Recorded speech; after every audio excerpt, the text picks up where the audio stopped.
Madame Imen Houdaferan, bonjour. Bonjour. Alors, l'Algérie envisage-t-elle aujourd'hui un déploiement au niveau africain dans le domaine des TIC à la faveur de la conférence africaine sur la gouvernance de l'Internet qui se tient dès demain à Alger? Effectivement, le secteur des télécoms en Algérie est, on va dire, pas relativement, mais effectivement très développé par rapport au reste des pays africains. On est quand même troisième après Nigeria, où il y a quand même beaucoup plus de monde qu'en Algérie, au niveau, après Nigeria et l'Égypte, au niveau de déploiement de l'Internet fixe, pour ne pas parler du mobile. Toutefois, aujourd'hui, le secteur des télécommunications en Algérie n'est pas réellement secteur créateur de bénéfices. Les opérateurs font des bénéfices, mais en fait, ça ne rapporte rien à la balance économique nationale. Donc, un des moyens par rapport auquel il faut rentabiliser cette infrastructure qui coûte quand même très cher au trésor public, c'est d'essayer de ramener un peu d'argent à l'économie nationale et pas uniquement faire payer les usagers algériens à des opérateurs algériens. Et là, l'Afrique, c'est notre continent, c'est la proximité géographique fait quelque chose, la pole position de l'Algérie en Afrique, on est pour beaucoup aussi, mais c'est à nous de prendre les devants et d'aller investir l'Afrique en matière de télécommunications. C'est probablement le secteur le plus important pour les 2 ou 3 décennies à venir. Mais qu'est-ce qu'on entend aujourd'hui par déploiement de l'Algérie sur le continent africain? Exactement, Madame Houdaferan. Alors, il faut d'abord comprendre comment les choses se passent en Afrique. Vous savez, en Afrique, on est un peu plus d'1 milliard d'habitants. On est, d'après les derniers chiffres, on est 1,2 milliard d'individus en Afrique. On a moins de 300 millions d'Africains connectés. Ça veut dire qu'il y a à peu près 1 milliard de personnes à connecter. Quand vous regardez certains pays africains, le taux de pénétration n'a pas encore atteint les 3%. La moyenne, c'est aux alentours de 22%, mais il y a des pays qui sont à 2 à 2,5%. C'est quand même terrible. Là, on est en 2017. C'est inadmissible qu'un pays, sa population, ne puisse pas avoir accès à l'Internet. C'est quand même, en Algérie en tout cas, c'est considéré comme un service public. C'est un droit pour tous les citoyens. Si on veut réellement un jour vaincre cette image de l'Afrique pauvre, si on veut un jour qu'il y ait du développement en Afrique, si on veut ne plus voir les flux migratoires de l'Afrique vers l'Algérie, mais également de l'Afrique vers l'Europe, il faudrait que ces gens-là se sentent bien chez eux, qu'ils puissent se développer chez eux. Quand je dis chez eux, je parle des Africains, l'Algérie est compris, parce que nous sommes Africains. Le développement de l'Afrique importe pour nous. Donc c'est avant tout un acte politique. Il faut que l'Algérie affirme sa présence, son leadership en Afrique. Mais dans un deuxième temps, c'est économique. Parce que continuer à déployer un réseau en Algérie, à l'intérieur de nos frontières, et ça coûte énormément cher avec l'avancement de la technologie, et faire payer les Algériens ce réseau-là, ça n'apportera rien à notre économie, et à un moment donné, on ne pourra plus rien déployer parce qu'on n'aura plus d'argent. Mais maintenant, se déployer en Afrique, donc ramener la fibre au cœur de l'Afrique, là où elle n'est pas, leur permettre l'accès à la bande passante pas cher, parce que nous, en matière de, quand on regarde la Méditerranée, c'est le chemin le moins cher, le moins long vers l'Europe, c'est pas comme l'océan, leur permettre également une couverture satellitaire, ça peut les aider et aider notre économie aussi. Alors c'est un acte politique et économique, cela sous-entend que l'Algérie va investir via ses opérateurs sur le continent africain? Tout à fait. En termes clairs? En termes clairs, effectivement, dans un premier temps, notre principal acteur, ça sera Algérie Télécom, donc le groupe Algérie Télécom avec toutes ses filiales. Mais bien sûr, nous sommes là pour mettre en place les mécanismes qui permettront à tous nos opérateurs qui souhaitent le faire d'aller en Afrique. Et là, j'ouvre une parenthèse pour parler du déploiement de la fibre. Là, je le dis à qui veut bien l'entendre. Très prochainement, c'est-à-dire dans les quelques semaines à venir, il va y avoir plusieurs appels d'offres dans les pays mitoyens, en Niger, au Mali, au Tchad, pour déployer des centaines de kilomètres en fibre optique. Ceux qui ont fait leur métier du déploiement de la fibre, ils sont invités à y aller. Et on a même bataillé un peu avec la Banque africaine de développement pour qu'il y ait un bonus pour les entreprises africaines par rapport aux entreprises européennes. Donc ils ont leur chance. S'ils veulent y aller, on les aidera. Mais justement, quand vous parlez du déploiement de la fibre, où en étant justement avec la transsaharienne de la fibre optique, alors, qui devait être réalisée depuis longtemps, on en est où aujourd'hui? Alors, la transsaharienne, la plus grande partie, c'est Alger à Ngzem. Ça a été réalisé, l'Algérie a tenu ses engagements. On est même maintenant, vu l'augmentation de la bande passante, on est en train de la remettre à niveau pour permettre encore plus de débit. Par contre, le Nigeria de l'autre côté, il a déployé sa partie, mais entre les deux, il y a le Niger, il y a le Mali, il y a le Tchad, qui ne l'ont pas fait. Nous, ce qu'on a fait, ces pays-là ont eu quand même des difficultés économiques, mais également sécuritaires. Ce qu'on a fait, c'est qu'on est allé plaider cette cause auprès de la Banque africaine de développement pour leur dire, votre mission, c'est de développer l'Afrique, aidez-nous à déployer la fibre.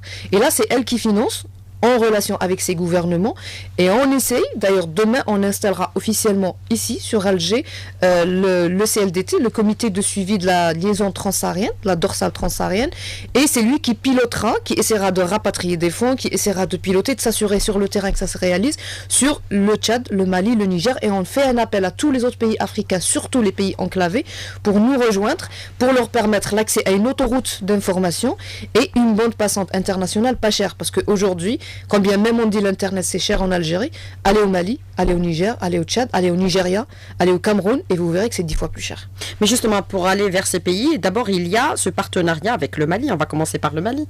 Alors avec le Mali, il y a cette partie des frontières parce que c'est à nos portes, c'est à 2 pas d'Engzem. Et là, on va commencer à déployer la fibre avec eux, chez eux. Mais en même temps, il y a un autre type de partenariat, c'est l'Internet satellitaire. On en avait discuté lors de la visite de Monsieur le ministre malien en Algérie, il y a quelques temps de cela. Mais là, demain, il sera à nouveau là et on signera un mémorandum qui nous permet d'ouvrir les voies commerciales. Dans un premier temps pour ATS, Algérie Télécom Satellite, qui a déjà préparé son offre commerciale, mais tous ceux qui veulent le faire, pour aller contracter avec le gouvernement malien pour fournir du service satellitaire. Dans un premier temps, ça sera institutionnel, mais l'objectif, c'est de déployer le service universel, donc la couverture des zones enclavées, désertiques au Mali, avec notre satellite Alcomsat 1 qui sera en orbite, en principe, avant le mois de juin. Donc en termes clairs, c'est un partenariat réel et non virtuel, Madame C'est un partenariat réel qui se met en place, qui se concrétisera en 2017. Mais il sera question aussi de d'autres questions, comme par exemple la gouvernance. Ce sont des questions qui sont abordées au niveau des grands pays développés aujourd'hui sur le continent américain, en Europe, mais c'est des questions qui restent difficilement abordables au niveau africain. Pourquoi ? Tout à fait. En fait, l'objectif d'avoir appelé les gouvernements, enfin mes homologues d'Afrique, sur Alger, demain, c'est de discuter de la gouvernance de l'Internet. C'est un sujet quand généralement on aborde de façon très superficielle. On parle de la gouvernance, on parle un peu du fait que l'Internet c'est un outil de développement, il faut la neutralité du net, il faut permettre aux gens d'accéder. Mais concrètement, les vraies questions, les questions stratégiques, les questions décisionnelles, on ne les aborde pas. C'est quasi tabou. C'est quoi Alors, l'Internet aujourd'hui, quand on regarde, c'est beaucoup d'infrastructures, beaucoup d'argent, et beaucoup d'argent de dépenser pour déployer le réseau, pour raccorder les gens, mais en contrepartie, c'est également des centaines de milliards de dollars de générés, pas $1 en Afrique. Vous savez, je cite quelques entreprises, quelques grandes multinationales en ligne, sans les nommer, ils génèrent des bénéfices leur chiffre d'affaires, c'est des centaines de milliers de dollars. Nous, en Afrique, on est quand même plus de à peu près 300 millions d'internautes. Pas $1 n'est investi en Afrique par ces entreprises. Et leur chiffre d'affaires, il est généré en partie en Afrique, parce que nous sommes leurs clients. Mais parce que nous sommes consommateurs nets de cette technologie. Parce que nous sommes consommateurs de 1, donc nous ne produisons pas du contenu, mais il y a autre chose. Nous ne régulons pas l'Internet. Il n'y a pas de loi de l'Internet, sauf une, qui nous a été imposée. En fait, on n'a pas été invité pour en discuter, c'est la neutralité du net. Quand on dit, voilà, vous, citoyens du monde, militez pour qu'il y ait une neutralité, qu'aucun gouvernement, aucune entité publique, privée ou quelle qu'elle soit, militaire ou civile, n'intervienne et ne vous dise, vous avez le droit d'accéder à ce site web et pas à celui-là. Ça, c'est un principe louable. C'est la neutralité, c'est la liberté, c'est un espace d'expression qu'il faut encourager. Sauf que sur Internet, il y a des dangers pour les jeunes, il y a de la cybercriminalité, il y a de la vente de produits illicites, hautement dangereux. Dieu merci, dans notre pays, c'est pas très développé, mais allez ailleurs, vous trouvez des sites web dédiés à la vente de la drogue, des sites web dédiés au trafic, à la traite des individus, des sites web dédiés pour la pédopornographie. Je suis désolée, je ne peux décemment pas dire aux gens, allez-y, accédez, c'est la neutralité du net, c'est la liberté d'expression. Il faut bien qu'il y ait des lois en ligne. Mais elles existent, ces lois en ligne également, pour la protection du consommateur. On a des lois. Chez nous, on les a mis en place. Alors, il y a des lois, effectivement, dans notre pays, heureusement. Il y a le Code des procédures pénales qui prévoit des sanctions pour les cybercriminels. Oui, je suis tout à fait d'accord. Chaque pays s'est doté de sa loi. Mais l'Internet, c'est un espace commun. c'est un espace virtuel, oui, mais c'est un espace qui devient plus important que l'espace réel, pratiquement, dans notre vie de tous les jours. Il n'y a pas de loi qui dise que sur Internet, par exemple, s'il y a un site web où des cybercriminels agissent, ce site web, il est hébergé dans un pays donné. Un autre pays, on souffre. Il n'y a aucune loi qui oblige celui qui l'héberge à le mettre hors état de nuire. Aucune loi. Si sur Internet, un pays ou une entité d'un pays déclarait la guerre à un autre pays, il n'y a aucune loi qui l'en empêche.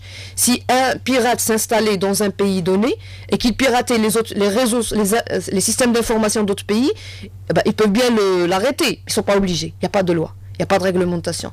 Il n'y a rien qui dise que si demain, un terroriste met en ligne une vidéo où il tue des gens en Algérie, s'il la met en ligne et que ce n'est pas hébergé en Algérie, là où elle est, aucune loi ne nous autorise à aller de force de loi l'enlever. Mais il y a aujourd'hui cette prise de conscience sur un peu tous ces dangers. Mais est-ce que ce que vous déclarez à l'instant ne s'assimile pas à une sorte de censure ? Non, c'est pas de la censure.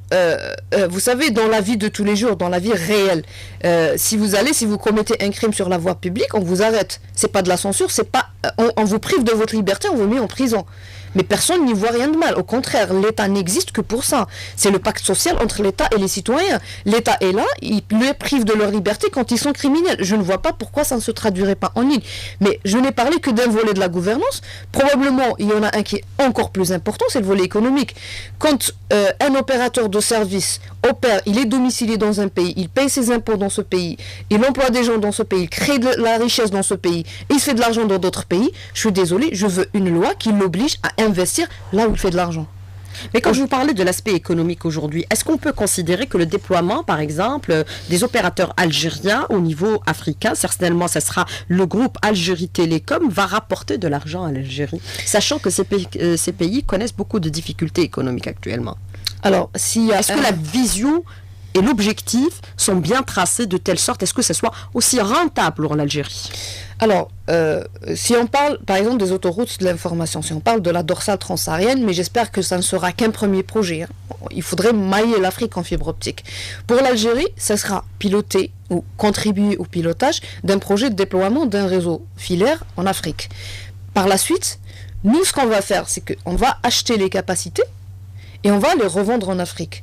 Les Africains aujourd'hui achètent de la capacité qui vient par des câbles sous-marins transatlantiques, qui coûtent extrêmement cher, beaucoup, mais nettement plus cher que ce qu'on achète nous, par nos câbles sous-marins, qui sont très courts et très rentables. Est-ce que vous avez évalué le coût de l'investissement et le retour d'investissement? Mais bien sûr, en fait, en matière de coût d'investissement, c'est quasi rien. C'est pas l'Algérie qui va déployer de la fibre, c'est l'Algérie qui va mettre en place les mécanismes pour le déploiement de la fibre. Mais le retour sur investissement, il est immédiat. Parce que dès l'instant où quelqu'un est branché, vous achetez de la capacité, vous la revendez, il y a une marge bénéficiaire que vous obtenez. Vous avez des estimations financières? Estimation financière pour la rentabilisation de l'investissement, c'est la rentabilisation en 3 ans. C'est-à-dire chaque dinar mis, ou chaque dollar, puisque c'est à l'international, en 3 ans, on l'aura probablement multiplié par 5 ou 6. Sauf que ça, ce n'est qu'un volet. Ça, c'est, on va dire, c'est quand on est jaloux de son économie nationale, quand on veut ramener de l'argent. Mais ce n'est pas tout. Il faut voir l'autre versant de la médaille. En contrepartie, nous allons autoriser à ces peuples-là d'avoir accès à l'Internet à des prix qui leur sont abordables. Ça, il ne faut pas l'oublier, parce que lorsque les coûts seront abordables en Afrique, c'est 1 milliard de personnes qu'on va mettre en ligne.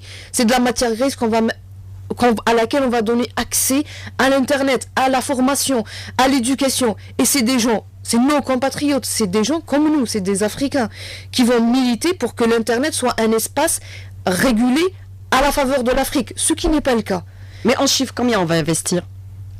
Aujourd'hui, avec ATS, l'investissement ne dépassera pas quelques millions de dollars. Je parle d'ATS, je parle de l'Internet satellitaire. Sauf que, il faut comprendre, c'est de l'acquisition de l'équipement qui est déployé, mais qui peut être rapatrié tout de suite, parce que le satellitaire, il n'y a pas de fibre. C'est uniquement des équipements. Mais pour la fibre, pour la fibre, l'Algérie n'investit pas. L'investissement, c'est la Banque africaine de développement qui va investir dans ces pays. L'Algérie, ce qu'elle investit, c'est le déplacement des personnes, c'est notre savoir-faire qu'on va le transmettre. C'est uniquement ça. Donc c'est vraiment une broutille. C'est même pas des chiffres qu'on peut citer, c'est rien du tout. On va les accompagner. Mais après, Ce qu'on va faire, c'est acheter et revendre. C'est uniquement ça. Alors, Madame Imen Houdafran, moi je voudrais revenir avec vous sur cette question d'investissement sur le continent africain. Bien sûr, au-delà de cet aspect, est-ce qu'on peut parler aujourd'hui d'une véritable stratégie qui est mise en place au niveau de votre secteur, tant au plan international qu'au niveau national? Absolument. Comme je l'avais dit, le développement de l'Afrique, c'est quand même à la charge de pays comme l'Algérie, et en Afrique, c'est principalement l'Algérie. La politique algérienne a toujours été, telle que l'a tracé Monsieur le Président de la République, a toujours été de piloter l'Afrique, pardon. Toujours été que l'Algérie doit garantir l'indépendance, la souveraineté, la promotion des peuples africains. Si avec ça, on peut également développer notre économie algérienne et notre économie africaine, ça le fait bien. Donc nous, dans le secteur que j'ai l'honneur et le plaisir de gérer, il y a deux volets. Il y a le télécom, il y a la poste. Pour les télécoms, on vient d'en parler, il y a le satellitaire, il y a le développement filaire, il y a aussi un peu le volet politique, appeler les gens à se mobiliser pour la gouvernance de l'Internet, pour s'approprier nos propres réseaux, mais il y a le volet postal aussi. Alors à la poste, il y a un investissement quand même qui n'est pas rien. Là, vous aimez bien le chiffre, donc je vous donnerai des chiffres. Le système d'information d'Algérie Post a quand même coûté 300 millions de dinars. Son data center, l'actuel, plus celui qui est en train de se mettre en place, c'est-à-dire son backup, ça fait à peu près un investissement de 3 milliards de dinars. Avec ça, on ne couvre pas seulement l'Algérie, mais on pourrait couvrir l'Afrique. Vous savez qu'une plateforme de paiement en ligne, ça peut être utilisé par 1 million d'utilisateurs, 20 millions ou 100 millions. Il n'y a pas de limite. Quand vous achetez en ligne, que le site web soit hébergé en Algérie ou à Bamako, c'est du pareil au même. On peut avoir un client qui utilise une plateforme de commerce électronique, une plateforme de paiement électronique, qui soit algérienne, hébergée dans la poste algérienne, mais qui lui, il est africain, ils achètent des produits africains. C'est uniquement un système qui est mis en place et qu'ils peuvent utiliser en ligne. Et là, on n'y est pas encore au niveau offre commerciale, parce qu'on est en train de maturer l'idée, mais l'objectif, c'est qu'une fois les télécoms se déploient, c'est la poste qui les suivra, et c'est les services financiers postaux qu'on va essayer de commercialiser en Afrique, tout en transférant notre savoir-faire pour permettre aux postes africaines de se développer. Rien qu'hier, je discutais avec monsieur le ministre tchadien qui me parlait du réseau postal tchadien qui était de 47 bureaux de poste. À ne pas comparer avec les 3700 bureaux de poste algériens, sachant qu'en matière de surface, le Tchad n'est pas aussi petit que ça. Alors justement, mais est-ce qu'on sait où est-ce que l'on va à horizon 2030 quand on souffre toujours des problèmes récurrents de raccordement et de connexion? Alors, à l'horizon 2030, là, déjà, je me pose la question, en 2020, est-ce qu'on sera toujours sur les MSAN et le FTTH? La technologie avance tellement vite. Donc, ce qu'il nous faut, c'est deux choses principales. C'est la formation. Le transfert de technologie. Quand on parle formation, je ne parle pas de la formation universitaire, ce qui est une chose à laquelle l'Algérie a réussi avec excellence. On a annuellement des centaines, si ce n'est pas des milliers de diplômés de très haut niveau. Sauf que transfert de technologie, il n'y en a pas. Aujourd'hui, on en a besoin et on y est. On vient de changer carrément la façon de piloter Algérie Télécom en disant je ne veux pas acheter des équipements, je veux acheter l'équipement avec le savoir-faire ou je n'achète pas. Donc aujourd'hui, on va former et les ingénieurs d'Algérie Télécom et les ingénieurs des entreprises de réalisation. Mais il y a le deuxième cheval de bataille, c'est l'argent. Si on n'a pas d'argent, si c'est pas rentable, si je déploie de la fibre et je fais pas rentrer de l'argent à mon économie, l'année prochaine, je ne pourrai plus rien déployer. Mais il y a un plan de charge d'Algérie Télécom qui est assez consistant, de 27 milliards de dinars et 90 millions de dollars. Absolument. Là, c'est quand même important sur une année. Ouais. C'est 27 milliards de dinars, 90 millions de dollars. Donc, ce qui est en dollars, c'est les équipements. Ce qui est en dinars, c'est le déploiement. Tout ça, c'est en une année. Et ça, c'est supporté par Algérie Télécom sur ses fonds propres pour uniquement rendre le service à sa vraie qualité. Donc, le citoyen algérien, au bout du compte, il va avoir du vrai haut débit. Donc, il sera éligible au 100 mégas. Il pourrait avoir du 2 mégas, du 1 méga, du 4, du 8, du 12, du 20. Bon, il y aura des offres commerciales, certainement. Mais il aura, quand il sera raccordé au 2 mégas, ça sera du 2 mégas. Ça ne sera pas du 1 méga, du 512 et qui se coupe la nuit. Mais justement, vous avez parlé du vrai haut débit, mais il y a cette question que vous avez annoncée récemment. Le raccordement d'1 million de lignes Internet fixes à haut et très haut débit. Vous parlez même de 100 mégabits en 2017. Mais il semblerait que ce projet connaît du retard et qu'il ne sera jamais mené à terme à la fin de 2017. Il ne connaît aucun retard. Les contrats ont été signés en janvier Et là, on est en train de... On a commencé le premier lot. En fait, on les a partagés en plusieurs lots. Le premier lot est déjà lancé. D'ailleurs, on a fait un projet pilote qui a été Sidi Abdallah. Là, à Sidi Abdallah, tous les nouveaux logements, ceux qui vont y habiter, ils seront contents parce que c'est déjà les 100 mégas à domicile. On a fait des tests et tous les logements, toutes les habitations Sidi Abdallah, c'est du 100 mégas. Ça a été fait en 15 jours. Et ça aura un coût? Ça aura un coût pour Algérie Télécom.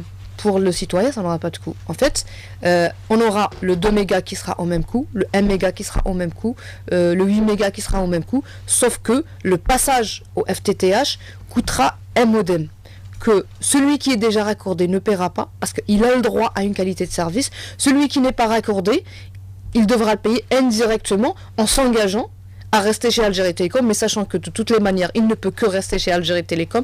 Au bout de 6 mois, il aura payé son modem sans le savoir, parce qu'il paiera, comme la DSL, le même prix pour les 2 mégas, mais l'investissement, cet investissement-là de 90 millions de dollars, de 27 milliards de dinars, sera rentabilisé au bout d'une année pour Algérie Télécom. D'autres investissements seront envisagés, puisqu'on parle de stratégie pratiquement à horizon 2020-2030, et c'est des technologies qui évoluent très très très vite. 1 million de raccordements, c'est peu, on est quand même 40 millions d'Algériens. Donc là, c'est le début, parce qu'on a un problème. Les entreprises de réalisation ne maîtrisent pas le déploiement. Si on ne les forme pas, on sera toujours tributaire d'un équipementier étranger et on sera toujours là avec un réseau très cher, l'internet très cher et très très mauvaise qualité de service. Par contre, si on transfère la technologie, on pourra, si cette année ils arriveront à finir 1 million de raccordements parce qu'ils seront formés sur le terrain, je suis sûr qu'en 2018, on leur donnera de l'argent et ils feront 2 millions, 3 millions, 4 millions facilement. Ça sera de l'acquis. On parle beaucoup de raccordement, on oublie aussi le mobile, par exemple, par rapport à la 4G. Est-ce qu'on peut considérer aujourd'hui qu'elle est véritablement opérationnelle et de bonne qualité? Parfois même avec la 4G, on a des problèmes de connexion à travers le territoire national. Non, la 4G, en fait, aujourd'hui, partout où vous l'essayez, c'est du très haut débit. Par contre, il faut comprendre que la 4G, c'est une solution d'appoint. On ne déploie, aucun pays n'a déployé la 4G sur 100% du territoire. La 4G, les cahiers de charge obligent l'opérateur à la déployer sur 10% de la surface de la wilaya. Souvent, c'est pas le cas. Généralement, si, je vous promets, si c'est pas le cas, l'opérateur ne sera pas autorisé à se redéployer sur une autre wilaya. C'est l'autorité de régulation qui vérifie. Par contre, quand vous transitez sur une zone où il n'y a pas la 4G, vous basculez automatiquement sur la 3G. Maintenant, comme ils sont en phase de déploiement, on va dire, les réglages sont en train de se faire pour que ce basculement-là soit transparent par rapport aux clients. Mais ça prendra du temps. Là, la 4G, elle n'est lancée que depuis quelques mois. Au bout d'une année, on verra déjà ces résultats et je vous promets que l'engouement, il est terrifiant. À chaque fois, je demande aux opérateurs un état des lieux, combien vous avez vendu, et le chiffre change de jour en jour. Donc, on s'est donné rendez-vous en juin, parce que ça fera quand même suffisamment de mois, on pourra se dire, est-ce qu'on a réalisé suffisamment de chiffre d'affaires? Et en juin, on aura des chiffres, on va dire, un peu une évaluation réellement, qu'est-ce que ça aurait rapporté la 4G, parce qu'en matière d'investissement, finalement, c'est pas grand-chose pour les opérateurs mobiles qui réalisent des chiffres d'affaires, qui réalisent même des résultats extraordinairement élevés. Combien, par exemple? Non, vous allez me dire, poser la question au VDG parce que ce sont des informations commerciales qui sont seules habilitées à... Il y a l'autorité de régulation aussi qui a le droit de regard sur ce qui est investi, ce qui est réalisé. Alors, Madame Ferraoun, moi je voudrais vous poser une question des auditeurs qui est une question revenue par plusieurs auditeurs. Nous souhaitons savoir où en est le projet de la création des 48 centres d'appel pour chaque wilaya par rapport à la convention signée entre l'ANSEJ et Algérie Télécom. Il semblerait que votre ministère ait abandonné ce projet. Qu'en est-il réellement? Alors, en fait, la convention a été signée avec Algérie Télécom. C'est pas le ministère qui l'a abandonné. Algérie Télécom, elle a quand même recadré le projet. En fait, il faut comprendre une chose.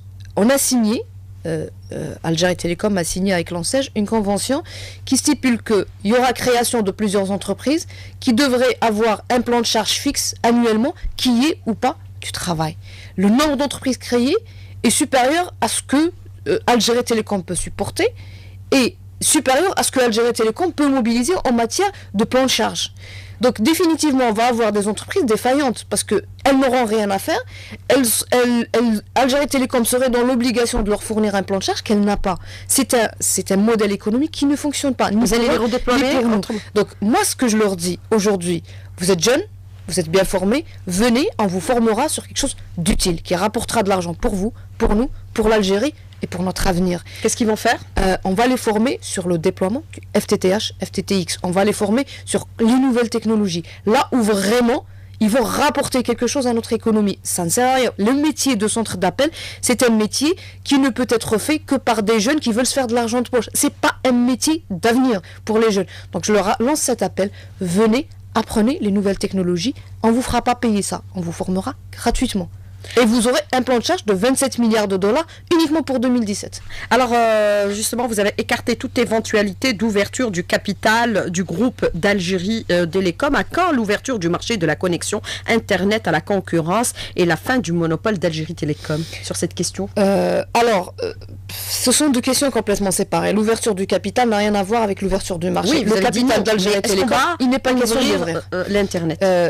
C'est un opérateur rentable, c'est un opérateur de souveraineté, pas question d'ouvrir son capital. Par contre, le marché, en principe, théoriquement, il est ouvert. Sauf que les mécanismes permettant son ouverture ne sont pas là. Algérie Télécom aujourd'hui, elle n'est pas dans l'obligation d'ouvrir sa boucle locale. Elle est en droit de le faire, mais pas en obligation.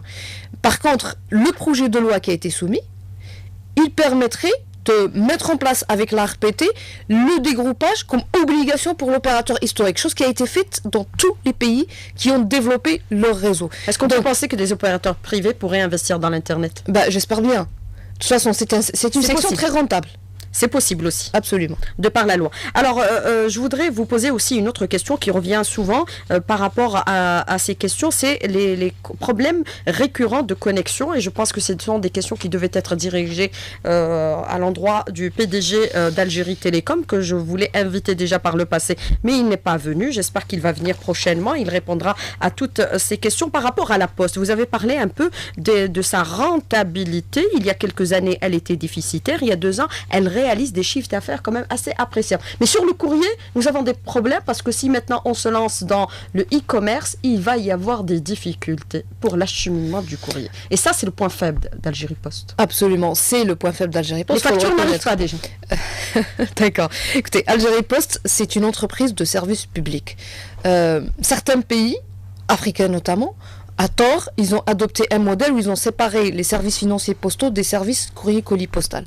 Et donc finalement, ils sont arrivés à un schéma qui ne fonctionne pas. En Algérie, heureusement, on ne l'a pas fait. Sauf que ce qu'on n'a pas fait aussi, c'est investir réellement sur la formation, sur la modernisation. Là, on était à une entreprise qui vivait des deniers publics, qui étaient subventionnés annuellement par le Trésor public parce qu'elle était déficitaire.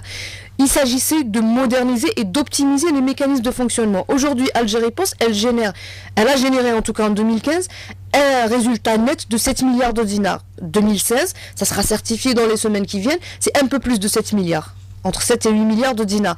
Cet argent-là, maintenant on l'a. Maintenant, on va commencer à investir sur la modernisation du volet colis-courrier postaux. Ça ne se fera pas en 2 jours. On a besoin d'argent, on a besoin de partenaires technologiques et surtout, on a besoin de temps parce que c'est quand même un réseau de 3700 bureaux de poste. C'est quand même 48 wilayas. Nous avons quand même un continent, pas un pays à gérer. Ça se fera, mais ça se fera en sérénité. Mais justement, Algérie Post a lancé sa carte de paiement pour quand éventuellement on pourrait acquérir les TPE d'Algérie Post au niveau, par exemple, des commerces. Ça serait bien aussi parallèlement. Alors, il ne suffit pas d'avoir la carte. Il suffit pas d'avoir la carte. Tout à fait. Par contre, il faut comprendre que le commerçant n'est pas un fonctionnaire d'Algérie Post. On ne peut pas l'obliger à prendre un TPE et je vous promets que les commerçants aujourd'hui, il n'y a pas d'engouement. Donc, si j'ai ma carte et je vais chez le commerçant, s'il n'y a pas de TPE, il n'y a pas de paiement électronique. Là, je pense que c'est les commerçants qui doivent converger. Et le citoyen a beaucoup à faire. Si maintenant vous avez votre carte et vous avez 2 commerces, un qui a le TPE et l'autre qui l'a pas, j'invite les citoyens à aller vers celui qui l'a. Ça poussera le deuxième à l'avoir. Ça permettra le vrai déploiement du paiement électronique. Ça, ce n'est pas une affaire d'Algérie Post, c'est une affaire d'Algérie Post, de toutes les banques, du secteur commercial, des citoyens, de toutes les parties prenantes. Le commerce en ligne, la loi. Le commerce en ligne, c'est la loi. Le projet de loi est pratiquement maturé.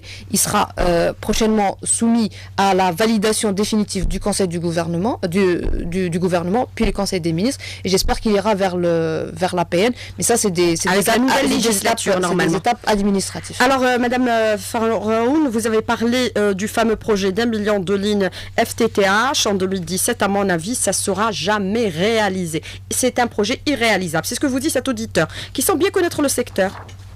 Rendez-vous en décembre. Et ce sera raccordé les 1 million. Écoutez, on l'a quand même fait en 15 jours, enfin 15 jours, 20 jours, on a déployé le FTTH sur Sidi Abdallah. Mais ce sont des Algériens qui l'ont fait en relation avec le fournisseur des équipements. Aujourd'hui, on va faire la même chose partout. 1 million, ça a été calculé et on est en train de préparer le 2e million qui sera lancé juste après. Ça sera fait, c'est en train de se faire, c'est dur, c'est difficile. Une nouvelle équipe est en place. Elle est en train de réformer Algérie Télécom, les méthodes de travail, l'administration, les méthodes de gestion, toute la lourdeur administrative qui aujourd'hui malheureusement fait souffrir le client. On est en train de la résorber. On demande à tout le monde de participer avec nous et pas contre nous. Et ça sera fait. Oui, mais ce qui est relevé aussi sur le plan du raccordement, on est le pays au niveau de la région le moins raccordé. Si on se réfère à certaines statistiques et certains chiffres universels communiqués par certaines instances internationales, même sur le plan d'Internet, si on a avancé de 7 points, cela reste quand même inférieur par rapport aux capacités de l'Algérie actuelle. Oui, Rapidement. effectivement, le classement de l'Algérie est loin d'être ce qu'on veut. On veut beaucoup plus. Sauf que, non, on n'est pas les derniers. Allez voir les vraies statistiques de l'Union internationale des télécommunications. L'Algérie n'est pas la dernière, n'est pas mal par rapport à ses voisins. Vérifiez et vous verrez. Alors, il y a une question si on aura plus de temps une autre fois, je vous donnerai des frais chiffres. Alors, il vous dit service nul, réseau nul, accueil nul, savoir-faire nul, un véritable fiasco. Il est raccordé. Il le dit sur Facebook, c'est déjà un indicateur. Qu'il est raccordé. Tout à fait. Alors, Madame Houda Imen Feroun, merci d'avoir répondu à nos questions et d'avoir été en direct avec nous ce matin dans le studio. Merci beaucoup, bonne journée. J'espère vous recevoir prochainement pour parler de la Poste et ses services. À bientôt. Inch'Allah.